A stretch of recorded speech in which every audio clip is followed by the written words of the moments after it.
يا أيها الذين آمنوا استعينوا بالصبر والصلاة إن الله مع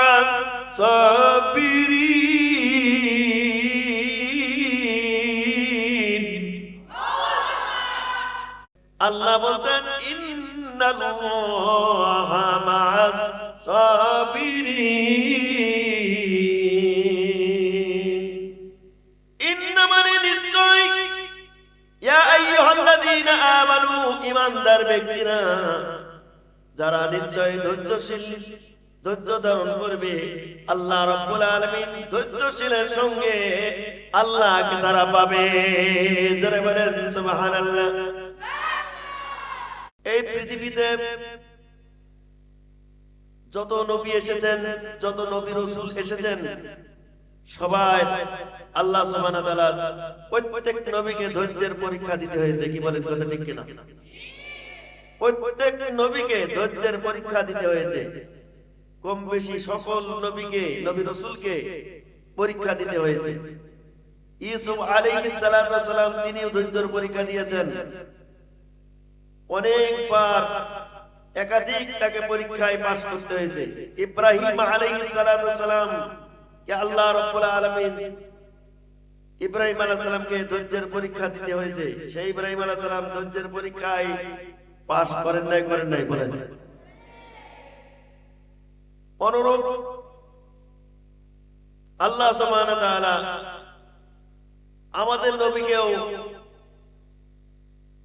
ধৈর্যের প্রতিফল ভোগ করতে হয়েছে প্রত্যেকটা নবী ধৈর্যের পরীক্ষা দিতে হয়েছে এইজন্য আল্লাহ সুবহানাহু ওয়া তাআলা বলেন আউযু বিল্লাহি মিনাশ শাইতানির রাজীম বিসমিল্লাহির রাহমানির রাহিম ইয়া আইয়ুহাল্লাযীনা আমানু ইসতাঈনু বিস-সাবরি ওয়াস-সালাতি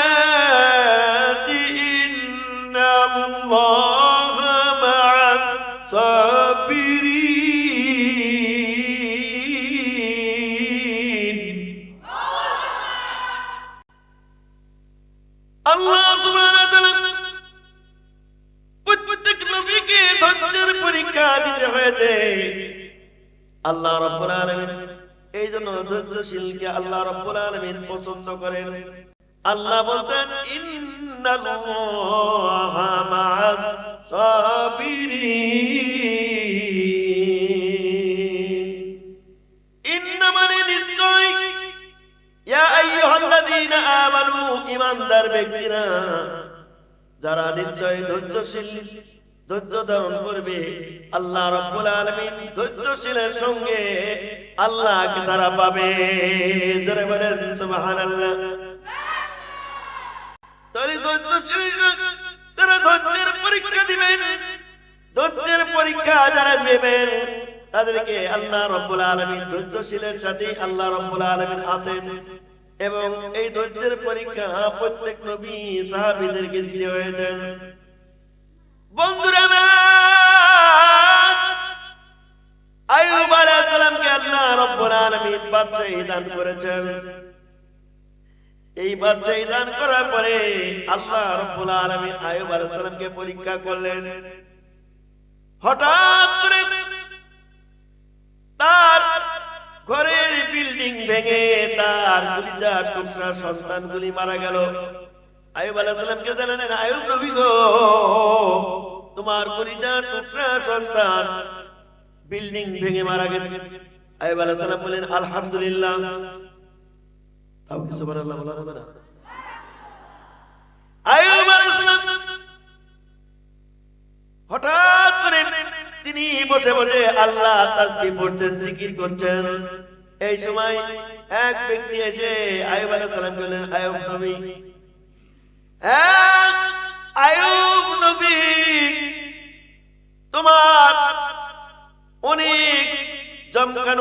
বকরি পালগুলি এগুলি হঠাৎ করে মারা গেল।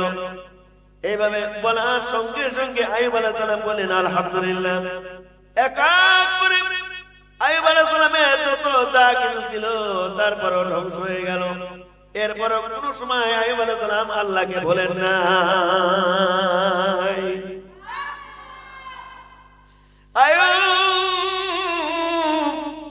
নবী আল্লাহকে বলে না। এমন কি দেখা গেল হঠাৎ করে তার গায়ে আল্লাহ রাব্বুল আলামিন কিরা দিলেন, সমস্ত শরীরে ঘা হয়ে গেল। শরীরে ঘা হয়ে এই ঘা সারতেছে না। শরীর থেকে যখন রক্ত বের হচ্ছে, পুজ রক্ত বের হচ্ছে।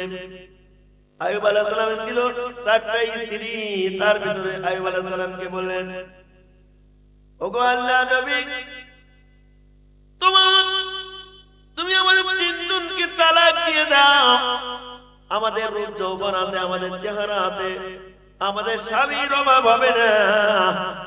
তুমি আমাদেরকে তাড়ায় দাও, তালাক দিয়ে দাও। আইয়ুব নবী বললেন, বিবি রে, তোমরা যখন তালাক দিতে চাও, সে চায় যখন তালাক নিতে চাও, তাহলে তোমরা যেতে পারো। রহিমা বলল, স্বামী আমার সবাইকে তালাক দিবে, একটু আপনার পাশে থাকার সুযোগ আমাকে করে দেন। আপনার পাশে আমি একটু আপনার খিদমত করতে চাই। অন্যান্য বিবিরা তারা আইয়ুব আলাইহিস সালামের কাছ থেকে দূরে সরে যায়। রহিমা বলল, ওগো প্রাণের স্বামী, আপনি সবাইকে তালাক দিবেন, আপনি আমাকে একটু সুযোগ করে দেন। 4 জন মিলে সেবা করেছি, সুযোগ সব সময় পাই নাই, একটু সুযোগ আমাকে করে দেন। আমি তো আপনার সেবা করতে পারি, যতদিন আপনি বেঁচে থাকবেন সেবা করতে পারি। আইয়ুব আলাইহিস সালাম আল্লাহ নবী পরীক্ষায় পড়লেন। বনি ইসরাইল জাতির ভিতরে অসংখ্য নবী এসেছিল, এর ভিতরে আইয়ুব নবী একজন। তিনি যখন বলল, তুমি যখন থাকতে চাও তাহলে থাকতে পারো, আপত্তি নাই।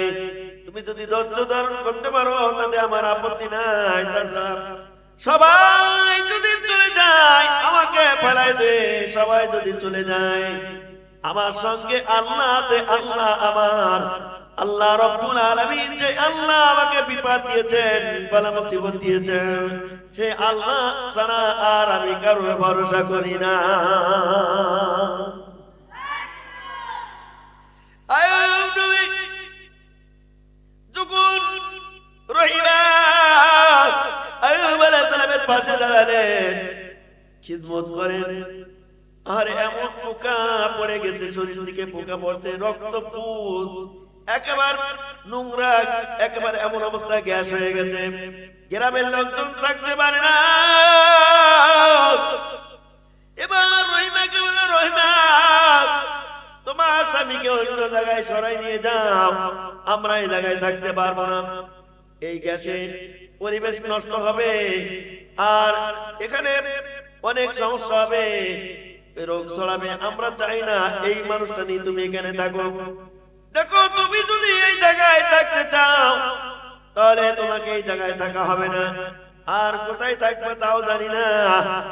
রহিমা তুই চোখের পানি ছেড়ে কাঁদে, ও লোকজনেরা, তোমরা আমাকে একটু অন্য কোথাও, তোমরা আমাকে সাহায্য করো। আমি আজকে একমাত্র আমি একজন মহিলা মানুষ, আল্লাহর কাছে সাহায্য চাই, আর তোমরা ওসিলা, তোমরা আমাকে একটু সাহায্য করো। আমি ধৈর্যশীলদের সঙ্গে আমি থাকতে চাই, কারণ আল্লাহ রাব্বুল আলামিন ধৈর্যশীলকে আল্লাহ পছন্দ করে। আইয়ুব নবী রহিমা বলল, রহিমা, তুমি আর এই কত কষ্ট সহ্য করবা? কারণ হলো আমাকে এই মুহূর্তে লোকজন যেখানে ধুতে যায় সেই জায়গায় যাও, তুমি চলে যাও। রহিমা বলল না, সবাই চলে গেলে, সব স্ত্রী চলে গেল, কিন্তু আমি রহিমা আপনার কাছ থেকে আমি যাব না। রহিমা এবার আল্লাহর কাছে ফরিয়াদ জানাই, মাবুদ তুমি আমাকে ধৈর্য ধারণ করার তৌফিক দাও, আমি যেন এই আমার স্বামীর খেদমত করতে পারি, আমি স্বামী সেবা করতে পারি যতদিন আল্লাহ তোমার নবী জীবিত থাকবে, তোমার বন্ধু জীবিত থাকবে। আল্লাহ আমি যেন ওই দৈত্য ছেলের সঙ্গে হতে পারি। আল্লাহ তুমি আমাকে ওই পর্যন্ত পরীক্ষায় পাস করার তৌফিক দাও। রহিমা এবার গ্রামের লোকজন ওখান থেকে অন্য কোথাও রেখে আসলো, জায়গাটার নাম মনে নাই। রেখে আসার পরে রাত্রে ওই জায়গায় ক্লান্ত হয়ে যায়। রহিমা পাশে ক্ষুধার্ত যন্ত্রণা, খাওয়া নাই, কোনো কিছু কাছে নাই। যে নবী ছিলেন বাদশা, আল্লাহ রাব্বুল আলামিন বাদশাহী দান করেছিলেন, আল্লাহ তাকে এমন কঠোর পরীক্ষা দিচ্ছেন। এই আইয়ুব নবীকে আল্লাহ রাব্বুল আলামিন কঠোর পরীক্ষায় ফেলেছেন। আইয়ুব নবী এবার এত কষ্টের পরও তিনি পড়ছেন সুবহানাল্লাহ ওয়ালহামদুলিল্লাহ লা ইলাহা ইল্লাল্লাহ লা ইলাহা ইল্লাল্লাহ লা ইলাহা ইল্লাল্লাহ সুবহানাল্লাহ লা ইলাহা لا إله إلا الله محمد رسول الله صلى الله বন্ধুরা আরেক মহিলা ছিল, তিনি হলো ফিরাউনের স্ত্রী আসিয়া। এই আসিয়া আল্লাহ রাব্বুল আলামিন এমন একটা মুমিনা নারী তিনি ছিলেন। ফিরাউন বলল বিবি আমার, সবাই আমাকে খোদা বলে স্বীকার করে, তুমি কেন এবার স্বীকার করবে না? একবার যদি তুমি খোদা বলে স্বীকার করে দাও, তাহলে আমার এই রাজ্যের রাজধানী তুমি হবে, একদিন তোমার পরে রাজ্য হবে, আমি তোমার নামে লিখে দেব। আসিয়া বললেন, আসিয়া আলাইহিস সালাম বললেন, ও ফিরাউন, তুমি আমার স্বামী, তোমার সমস্ত কথা আমি শুনতে রাজি আছি, তোমার সমস্ত কিছু শুনতে রাজি আছি, তুমি যা বলবে তাই শুনবো, কিন্তু তোমাকে আমি খোদা বলে স্বীকার করতে পারবো না।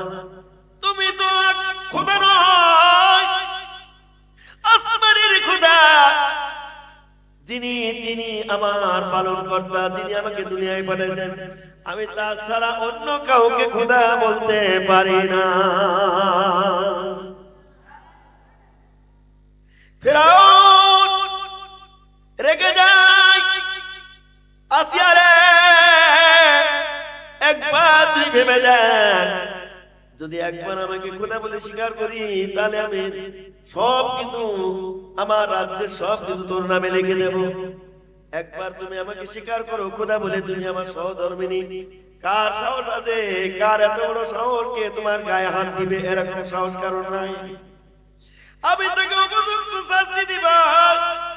এবার আসিয়া আলাইহিস সালাম বললেন, না, আমি তোকে খোদা বলে আমি মানতে পারবো না তোমাকে। আসিয়া এই কথা শোনার জবাবে বলল, লোকজনেরা, বুঝেছি আসিয়া সহজে আমাকে খোদা বলে স্বীকার করবে না, তাকে মারধর করো, প্রহার করো, পিটানো শুরু করে দাও। আসিয়া আলাইহিস সালাম বলেন, ওগো প্রাণের স্বামী, যত শাস্তি তুমি আমাকে দিবা দাও, তুমি স্বামী হিসাবে তুমি আমার শাস্তি দেওয়ার অধিকার আছে, তুমি শাস্তি দিতে পারো, কিন্তু আমি একজন বেগানা পুরুষ আমার গায়ে হাত দিবে এটা আমি চাই না। আমি একজন পর্দাশীলা নারী, আমি একজন মুমিনা নারী, আমার গায়ে অন্য পর পুরুষ আমার গায়ে প্রহার করুক এটা আমি চাই না। তুমি আমাকে যত পারো শাস্তি দিবা, নিরাতে দাও। ফিরআউন কোনো কথাই শুনলো না, পাশাত ফিরআউন কোনো কথাই শুনলেন না। ফিরআউন এবার লোকজনকে বলল, লোকজনেরা তোমরা হুকুম দিলাম তোমরা ওকে পিটাতে শুরু করো। পিটাতে পিটাতে রক্ত শরীর থেকে রক্ত ঝরতেছে। এবার আসিয়া কে বলল, আসিয়া রে এখনো সময় আছে। আসিয়া বলল, আমি কারো সাহায্য চাই না, একমাত্র আল্লাহ রব্বুল আলামিন আমাকে যদি সাহায্য করে তার সাহায্য আমি চাই। আসিয়া আলাইহিস সালাম এত কষ্ট দেওয়ার পরে আসিয়া একবার তিনি ফিরআউনকে স্বীকার করল না। বুঝতে পেরেছি আসিয়া রে তুমি স্বীকার করবে না, যাতে তুমি স্বীকার করো সেই কাজ তোমাকে করা হবে। গরম তেল ডেক্সের ভিতরে গরম তেল ফুটানো হয়, ওই গরম তেল ফুটানোর পরে তেলের ভিতরে বললো আসিয়াকে তেলের ভিতরে ফেলে দাও। তাকে আমার মন অবস্থা করলো, শরীরে কোনো কাপড় চোপড় কিছুই রাখলো না শরীরে। ফিরআউনকে আসিয়া অনুনয় বিনয় জানায়, স্বামী আপনি আমাকে বেইজ্জতি করবেন না, এত মানুষের ভিতরে আমি একদম পর্দাশীলা নারী, এরপরও কোনো কথা শোনে না। আরে ফিরআউন এরপরে কি করলেন তিনি, এবার বলল তোকে উলঙ্গ করে এর ভিতরে পানি এর ভিতরে ফেলে দাও, তেলের ভিতরে ফেলে দাও, গরম তেলের মধ্যে। আরে আসিয়াই কান্দে ফিরআউন দিল কতই জ্বালা, আসিয়াই কান্দে ফিরআউন দিল কতই জ্বালা, আসিয়াই খেলে প্রেমের খেলা। আল্লাহ বলেন ও আসিয়া, আল্লাহ বলেন ও আসিয়া দরজা খুলে যাবে জান্নাতের তালা। লা ইলাহা ইল্লাল্লাহ ইল্লাল্লাহ, লা ইলাহা ইল্লাল্লাহ মুহাম্মাদুর রাসূলুল্লাহ। জোরে বলেন সাল্লাল্লাহু। আসিয়া সাহায্য চাইলো কার কাছে? আল্লাহর কাছে সাহায্য চাইলেন। আসিয়া ডাকে আল্লাহ, এই পাশান ফিরআউন আমাকে আজকে ঈমান আনার কারণে আর আমাকে দুনিয়ায় বাঁচতে দিবে না। আল্লাহ আমি তোমার সাহায্য চাই। আসিয়া আল্লাহর সাহায্য চাইলেন, অমনি গরম তেলের ভিতরে ফেলে দেয়া হয়। জান্নাতের দিকে সিঁড়ি নেবে এসে আসিয়াকে সশরীরে উঠায় নেয়। জোরে বলেন। আসিয়াকে উদ্ধার করলেন কে? সাহায্য চাইলো কার কাছে? আমরা চাইবো কার কাছে? বন্ধু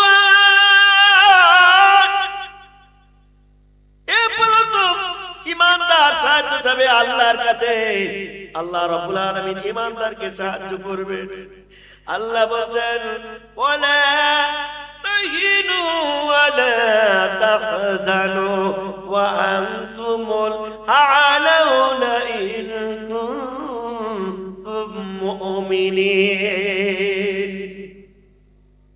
আল্লাহ রাব্বুল আলামিন ইমানদারদেরকে সাহায্য করবেন। ইমানদার মুমিনা নারী এবং মুমিন পুরুষকে আল্লাহ রাব্বুল আলামিন যারা ইমানদারের সাহায্যকারী হলো আল্লাহ। জোরে বলেন সুবহানাল্লাহ। আল্লাহ রাব্বুল আলামিন বলেন ভয় নাই, কোনো চিন্তা নাই। যারা ধৈর্য ধারণ করবে অবশ্যই আমি আল্লাহ রাব্বুল আলামিন নিশ্চয় তাদের সাথে আমি আল্লাহ আছি। বন্ধুরা, আইয়ুব নবী তার শরীরে এত পরিমাণ ঘা হলো, আরে গোস্ত গুলি খসে খসে পড়ে যায়, ঘা এমন নোংরা হয়ে গেছে রহিমা ছাড়লো না। পোকাগুলি পড়ে যাচ্ছে, পোকাগুলি পড়ে যায়। আইয়ুব নবী বলে আসিয়া, আইয়ুব নবী বলে রহিমা, ওই পোকাগুলি পড়ে যাচ্ছে, ওদেরকে আমার শরীরে ওদের খাবারগুলি দাও। ওদের আল্লাহ রাব্বুল আলামিন আমার শরীর ওদের জন্য হালাল করে দিয়েছেন, পোকাগুলি ধরে ধরে খেতে দাও। এবার রহিমা বলছেন, ওগো প্রাণীর স্বামী, এত কষ্ট তোমার, আর এই পোকাগুলি খেতে দিচ্ছ। আইয়ুব আলাইহিস সালাম বলছেন, রহিমা, আমার যতই কষ্ট থাক না কেন, যতই কষ্ট আমার বলে আঘাত আসুক না কেন, যতই ঘা পচলা হয়ে আমি যদি পচেও চলে যাই, আমি আল্লাহর সাহায্য ছাড়া আর কোন সাহায্য কারো চাই না। জোরে বলেন সুবহানাল্লাহ। আমার আল্লাহ বললেন, আইয়ুব নবী রে কেমন আছো? আইয়ুব নবীকে প্রত্যেকদিন আইয়ুব আলাইহিস সালামকে ডাক দেয়, আইয়ুব নবী তুমি কেমন আছো? আল্লাহ রাব্বুল আলামিন আইয়ুব নবীকে ডাক দেন, আর ডাকে সাড়া কে দেয় বলেন? ডাকে সাড়া কে দেয়? আল্লাহ না, আইয়ুব নবী কে আল্লাহ ডাক দেয়, ডাকে সাড়া কে দেয়? মাশাআল্লাহ, আইয়ুব নবী ডাকে সাড়া দেয়, আলহামদুলিল্লাহ আমি ভালো আছি। বন্ধুরা আমার, কেমন ধৈর্যের পরীক্ষা তিনি দিয়েছেন। সামান্য মুসিবতে আসলে আমরা অনেকে বলি নামাজ পড়ি, আমি কোরআন শরীফ পড়ি, আমি কোরআনের হাফেজ হই, আর আমি নামাজ পড়ি, 5 ওয়াক্ত নামাজ পড়ি, আল্লাহ আমার পরে কেন বিপদ দেবে? এরকম লোক সমাজে আছে না নাই? কিছু লোকজন আছে তারা বলে আমি আল্লাহর ইবাদত করি, নামাজ পড়ি, কেন আল্লাহ আমাকে বিপদ দেবে? আল্লাহ অমুকজনকে দেখে না, এই কথা বলে না? বলে না? নামাজ যারা না পড়ে তাদের কোনো মুসিবত হয় না। আল্লাহ রাব্বুল আলামিন ঈমানদারদেরকে আল্লাহ রাব্বুল আলামিন পরীক্ষা করে। ঈমানদারদের পরীক্ষা কেমন করে লক্ষ্য করুন। বিসমিল্লাহির রাহমানির রহিম। আম হাসিবতুম আন তাদখুলুল জান্নাতা ওয়া লাম্মা ইয়ালামিহিল্লাহুল্লাযীনা আমানু জাহাদু মিনকুম ওয়া ইয়ালামাস সাবিরিন। আল্লাহ রাব্বুল আলামিন বলে আমি পরীক্ষা না করে, ঈমানদারের পরীক্ষা না করে আমার জান্নাত আমি দেব না। এটা কার কথা? আল্লাহ বলতে আমি ঈমানদার হলে আগে তার পরীক্ষা নেব, পরীক্ষা না করে আমার জান্নাতে প্রবেশ করাবো না। তাহলে ওই জান্নাত কি আপনারা চান? বলেন, জোরে বলেন। ওই জান্নাত যদি পেতে হয় এমনি এমনি পাওয়া যাবে না, এমনি এমনি জান্নাত পাওয়া যাবে না। জান্নাত পেতে হলে এরকম নিয়ত করতে হবে, আল্লাহ তুমি আমাকে শাহাদাতের তামান্না নসিব করে দাও। এইভাবে শাহাদাতের তামান্না যদি চান, যদি আপনি সেই পর্যন্ত নাও বাঁধতে পারেন, আপনার নিয়ত যদি থাকে, আল্লাহ রাব্বুল আলামিন আপনার আমলনামায় শহীদি সওয়াব দান করবে। বন্ধুরা লক্ষ্য করুন, হুজুরের একজন সাহাবী আব্দুল উজ্জা, এই আব্দুল উজ্জা তিনি গরিব মানুষ, এমন গরিব মানুষ ছিলেন, তিনি তার চাচার কাছে লালিত পালিত হয়। আব্দুল উজ্জা তিনি যখন ইসলাম কবুল করলেন গোপনে,